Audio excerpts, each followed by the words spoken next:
HNI reports में आपका स्वागत है। मैं हूं राजेश आहूजा और हम फिर से हाजिर हैं फ्लैश पॉइंट में सुरेंद्र सिंह ओबरॉय के साथ। सुरेंद्र जी, आपका बहुत बहुत स्वागत है।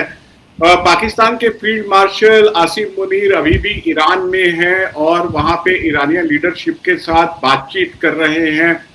ऐसा बताया गया है कि वो अमेरिका से एक संदेश लेके गए हैं, शायद कुछ लेन देन की, कितना आगे बढ़ना है, कितना पीछे हटना है, ईरान कितने पे समझौता कर सकता है, क्या उनकी रेड लाइंस हैं, इस मुद्दे पर बात हो रही है। और शायद उसी के बाद साफ होगा कि इस्लामाबाद में जो अगले दौर की बातचीत होनी है वो कब हो पाएगी।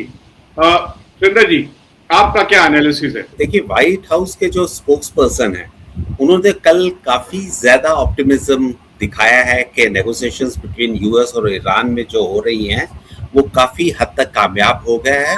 यहाँ तक कि डोनाल्ड ट्रंप कह रहे थे कि विदिन 2 days, 2 दिनों के अंदर अंदर बातचीत होगी।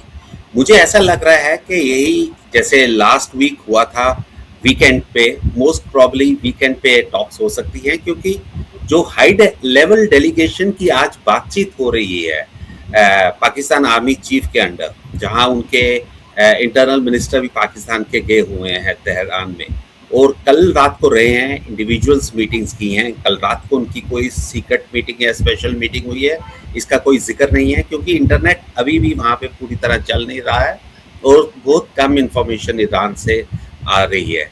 लेकिन जो राउंड ऑफ नेगोशिएशंस हुआ है, शायद एजेंडा फिक्स किया गया है। इश्यूज थे मोस्ट प्रॉब्ली जो न्यूक्लियर इशू है, किसी ने हद तक लगता है कि कहीं एग्रीमेंट पहुंच चुका हुआ है। जो 5 years और 20 years का मॉरिटोरियम चल रहा था कि जो ईरान कह रहा था 5 साल में नहीं एनरिच करूंगा, और यूएस कह रहे थे कि 20 years का। तो ये 2-3 इश्यूज थे। लेकिन जो अमेरिकन्स ने मैं यूं कहूंगा कि जो आज तीसरा दिन है जो इन लोगों ने इसके कवर करके रखा हुआ है एरियाज को, किसी भी शिप को हार्मूज से क्रॉस नहीं करने दे रहे हैं, तो ये कुछ हद तक कामयाब हुआ है। अगर आप देखें स्टेट ऑफ हार्मूज पे ये क्योंकि आज जो स्टेटमेंट आई है फॉरेन मिनिस्टर चाइना की, वो क्लियर दिखा रहा है कि चाइना पे इकोनॉमिक असर 3 दिन के अंदर पड़ना शुरू हो गया हुआ है। वैंग जो हैं उनके फॉरेन मिनिस्टर हैं, उन्होंने अपील की है ईरान को। इनफैक्ट उन्होंने अपने काउंटर पार्ट अब्बास अगाची के साथ बोला है कि उन्हें एफर्ट्स डालने पड़ेंगे रेस्टोर नॉर्मल नेविगेशन करने के लिए स्टेट ऑफ हार्मोज के। और यहाँ तक आप देखिए, अमेरिकन्स या कुछ और कंट्रीज डायरेक्टली ब्लेम कर रही थी कि चाइना उसके पीछे है, पर अगर चाइना का आज पब्लिक स्टेटमेंट आ गया है टू ईरान, वो क्लियर है कि चाइना के ऊपर political, diplomatic as well as economic pressures काफी ज्यादा आने लगे हैं। तो वैंग ने बोला है कि हम मानते हैं कि ईरान की सॉवरेनिटी और सिक्योरिटी बहुत इंपॉर्टेंट है स्टेट ऑफ हार्मज में, और उसकी इज्जत, रिस्पेक्ट और सेफगार्ड करना बहुत जरूरी है। लेकिन साथ ही ईरान को भी देखना है कि फ्रीडम और सेफ्टी ऑफ नेविगेशन जो है ये वाटरवेज में थ्रू आउट चलना चाहिए और उसकी गारंटी मिलनी चाहिए, and there should be unanimous interest in opening the strait. तो ये स्टेटमेंट बड़ा डायरेक्ट है। इससे साफ जाहिर होता है कि यूएस और चाइना की भी कहीं ना कहीं इनडायरेक्टली टॉक्स हो रही हैं। और जैसे हम बार बार बोलते आए हैं कि डोनाल्ड ट्रंप को चाइना जाना है नेक्स्ट मंथ में, और वो समिट अटेंड करने के लिए बहुत ही इंपॉर्टेंट है। तो आप देखिए, लेबनीज और इजराइल की बातचीत बिल्कुल शेडो में आ गई है, इवन दो वहां पे ज्यादा कैजुअलिटीज चलती जा रही हैं। लेकिन ये टॉक्स जो सेकंड राउंड का है, मोस्ट प्रॉब्ली जल्द से जल्द वेन्यू भी डिक्लेयर हो चुका हुआ है इस्लामाबाद, और एक कब होगा that is to be looked into. Surendra ji, आपको लगता है कि दोनों पक्षों के बीच में युद्ध दोबारा से शुरू हो सकता है? क्योंकि बहुत सारी ऐसी चीजें हैं जो इस बात से इनकार करती हैं कि युद्ध की दोबारा शुरू होने की संभावना नहीं के बराबर है। पहली बात तो यह है कि डोनाल्ड ट्रंप जो है वो बेतरह एक डील चाहते हैं जिससे वो विक्ट्री डिक्लेयर कर सके, और ईरान भी शायद एक डील चाहता है। और इसके अलावा अमेरिका में गैस प्राइसेस बढ़ रहे हैं, बाकी चीज़ों के दाम बढ़ रहे हैं, और जो डोनाल्ड ट्रंप का मागा बेस है वो भी ओपन रिवोल्ट पर आया हुआ है। ऐसा लगता है कि डोनाल्ड ट्रंप को बहुत जल्दी एक डील की जरूरत है।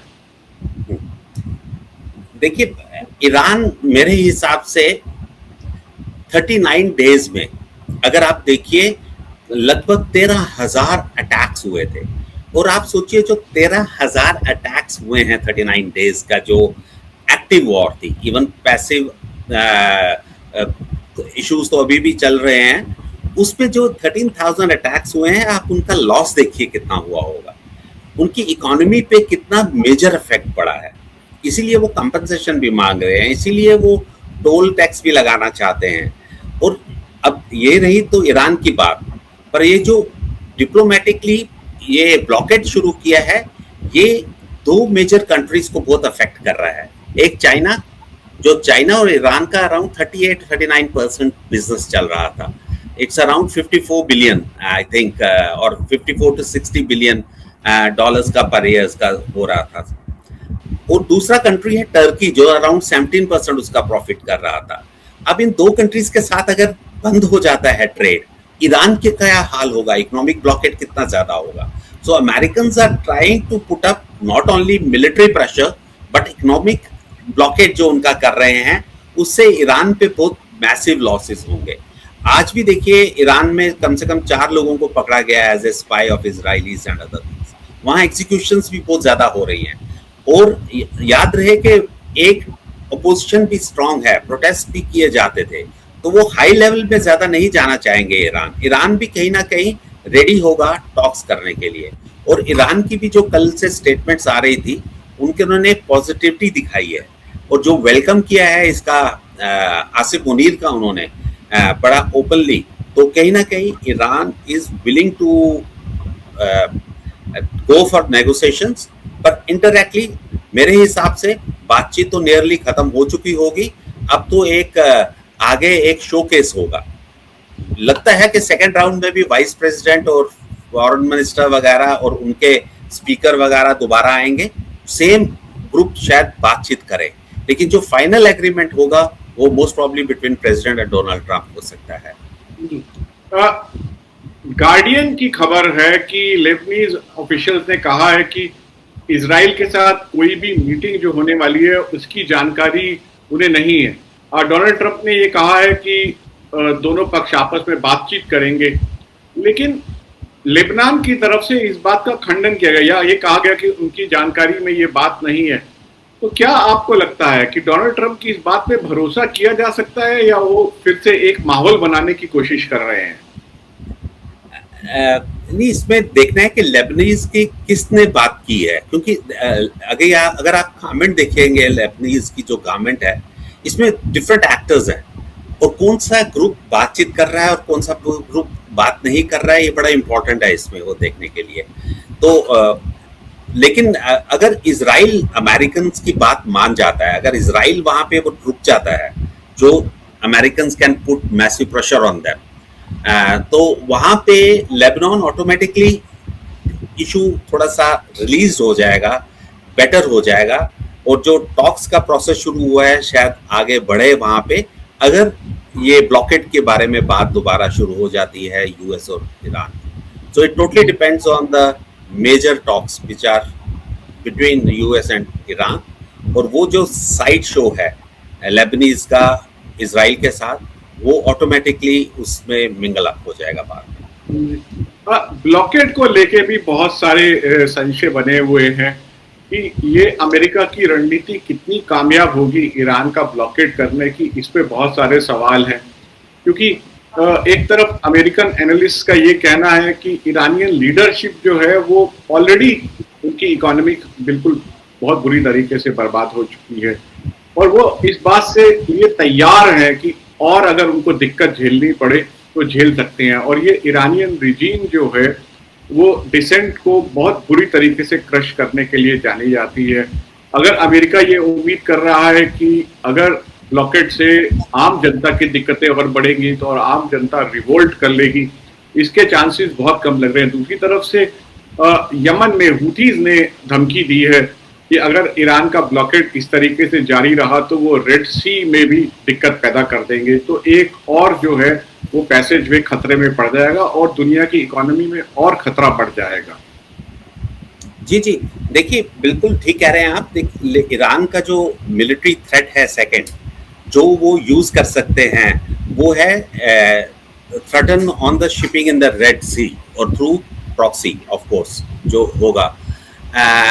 लेकिन यूएस का आप देखिए इस वक्त जो ब्लॉकेड है 10,000 प्लस सेलर्स हैं, काफी उनके शिप्स हैं, एयर कमांड कंट्रोल पूरा उस वक्त किया हुआ है। और अगर यूएस सेंट्रल कमांड के स्टेटमेंट्स को देखें तो it has been completely halted.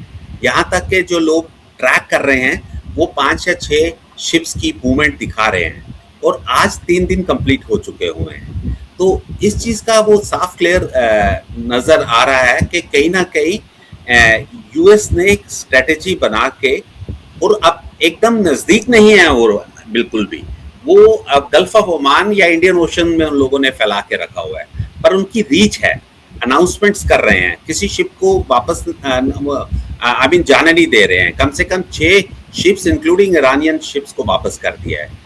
तो अभी तक जो एक्सपेक्ट कर रहे थे कि कोई रिटेलिएशन होगी, कहीं ना कहीं अटैक होगा, कोई स्पीड बोट होगा, लेकिन 3 दिन से हमें ऐसी अभी तक कोई खबर नहीं मिली है। तो ये चीज नजर रखने की है कि जो सेंट्रकॉम का अगर आप कल का ही देखते हैं स्टेटमेंट, उन्होंने एक ईरानियन फ्लैग कार्गो वेसल को इवेट किया था वहां से, और वो बंदर अब्बास एरिया पे, तो स्टेट ऑफ होर्मुज को बड़ा कंट्रोल किया हुआ है इनडायरेक्टली, तो इसलिए प्रेशर बिल्टअप हो रहा है।